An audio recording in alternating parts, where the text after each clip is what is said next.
Hi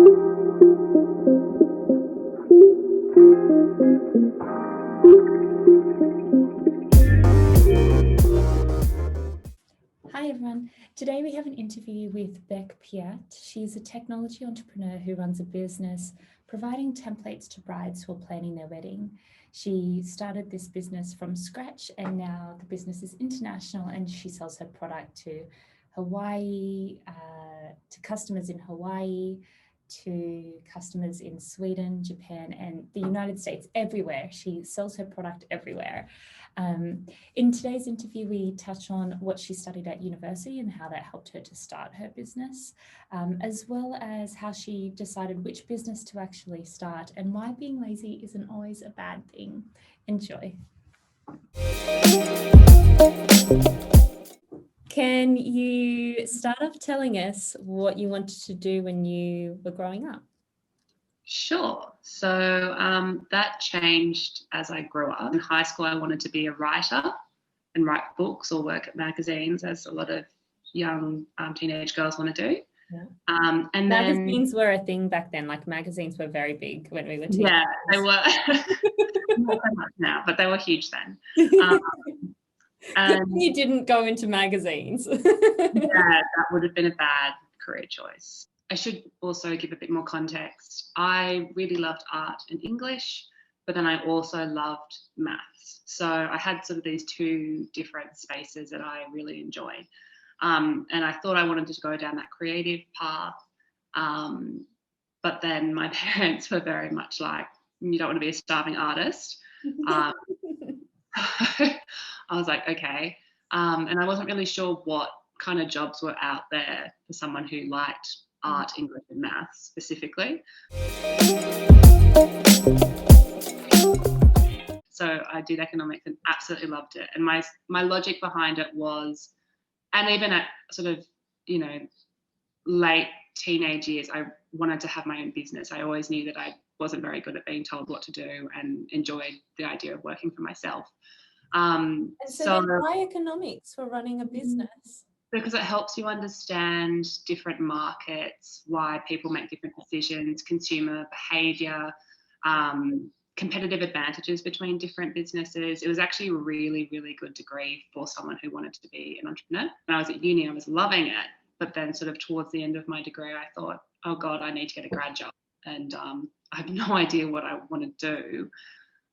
So I started to major in accounting for my last year because I just knew I'd be able to get a job. So I did accounting, which was actually a really useful subject to sort of cover. So for me, it means that I can read financial statements. It means I can understand businesses. And I think if you want to go down that entrepreneurial space, it's a really good skill to have. So did that, and then I ended up getting a grad job as an accountant at a chartered accounting firm. How were you kind of exploring what work in economics would look like to then make you go, actually, I think I need something else as well? Honestly, I was quite a lazy uni student, to be honest. More diligent high school student than I was at uni. And then at uni, I was sort of like, oh, I don't have to go to a lecture if I don't want to, which is a really bad attitude. Don't be like that. I'm going to edit that bit out. Yeah, you should. I didn't do any work experience when I was at uni at all, which I really regretted. And I have much younger sisters and I keep nagging them to get summer internships and to do it, because when it came to getting a grad job, it was a lot harder because you didn't have that experience. What made you finally decide to take the plunge and launch into a business? And what is that business? Sure. So obviously I was an accountant. So that was a big reason, because I was quite bored with that career path. Like it's, as I said, it's a great skill to have, but I wouldn't want to spend a long time in that industry. I started selling nail kits just because that seemed like a good idea at the time. And I used that as, well, I thought it was going to be the most successful business ever. But it was actually a really good training ground for me to sort of get my, experience in marketing, advertising, understanding how to speak to your customers, and also the tech stuff like building a website and email lists and things like that. So started there. I then moved on into a few different spaces, but where I kind of landed was with wedding stationery, which is again more creative, but it's still in that entrepreneurial business side, and still quite techy considering that half my product line is digital. So my business is all around creating paper goods like invitations and signage for weddings, so brides and also other events. So I give people templates and designs. I could sell to anyone around the world, and I sold to people in Hawaii, in Japan, and Sweden, and all sorts of places. And that was really fun, having gone from working at a chartered accounting firm to selling to a welcome sign to someone in Sweden. How'd you come up with the idea? I really took a couple of months off to try and figure out what was going to be the best business idea. So I'd get up and pretty much work every day going through different ideas, pros and cons of each, whether they tick sort of my non-negotiables, such as the fact that I didn't want to have to ship items and preferably a digital product. And that's where I kind of landed. It wasn't sort of like a clear line of, oh, well, my parents used to do it or someone asked me to do it. It was sort of, I was actively looking for something to create. And that's where I landed. What do you enjoy about it? To be honest, the best thing is when you get like a happy bride, so a happy customer who, loves what you created for them and they're really appreciative. I get some really lovely messages from people, and that it's always nice when you've helped someone and they're appreciative. So that's the best feeling. And then the other feeling, quite frankly, is when you're making sales, especially digital sales, and you're asleep. So it's literally just happening, and you're just thinking, I built that system and created that to happen while I'm not even doing anything. What does that look like? Do you wake up in the morning and then like check your account that you sell on, and you're like, boom, made this money overnight? Pretty much, like literally that, and it's nice. All right, I've got some rapid fire questions. Oh, okay. What advice would you give your 20-year-old self?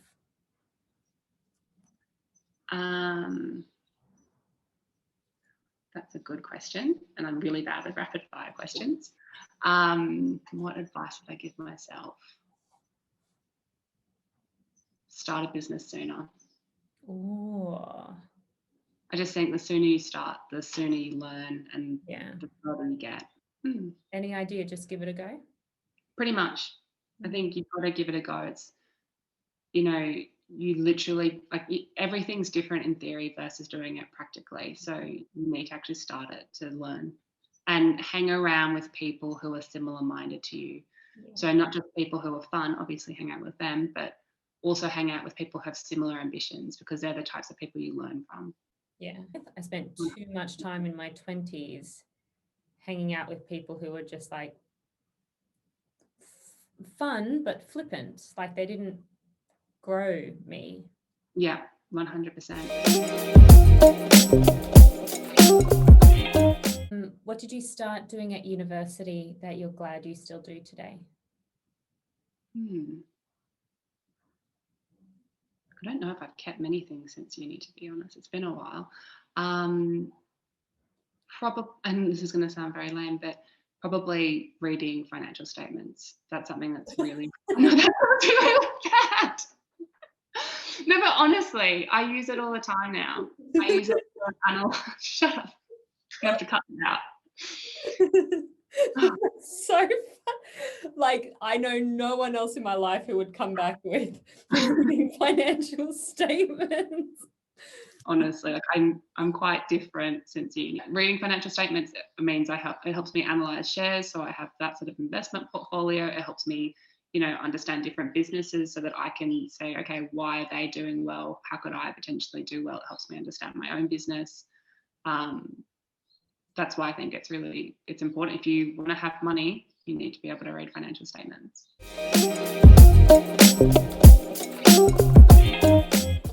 What did you stop doing at university that you wish you'd continued?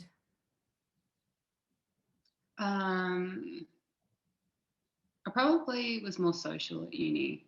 and I'm probably a little bit like more of a hermit now, and I wish I was more social these days. Also, not being social for the sake of it, but being social with people who give you energy and make you happy. Like, it's really good for a balanced life. What sparked your interest in tech entrepreneurship? It was mainly the idea that like I could work for myself. I love that idea, and then also building something for yourself and problem solving. So it's sort of, you're not sure if you can figure it out. You don't know if it's going to work, but you're going to try, and you're going to, do the research and figure it out, and hopefully get the answer and that you want. Did you have family or friends who were part of the decision? No, not at all. Not at all. Like, my parents would have been happy if I was a doctor or a lawyer. Um, None of my friends, apart from you, are in that space at all. It's actually quite difficult, and that's the one thing I think would be, beneficial in my life, is to have more people who are in that entrepreneurial space, as friends. I've got a couple, actually Pippa as well. But yeah, I wish I had more of that.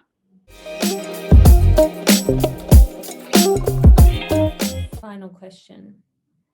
What field do you recommend young women consider going into? Oh, that completely depends on what they're interested in, though. Yeah. Like, But what if yeah, they're like you and they're like, I just want to be challenged and, I don't really know what I want to do afterwards.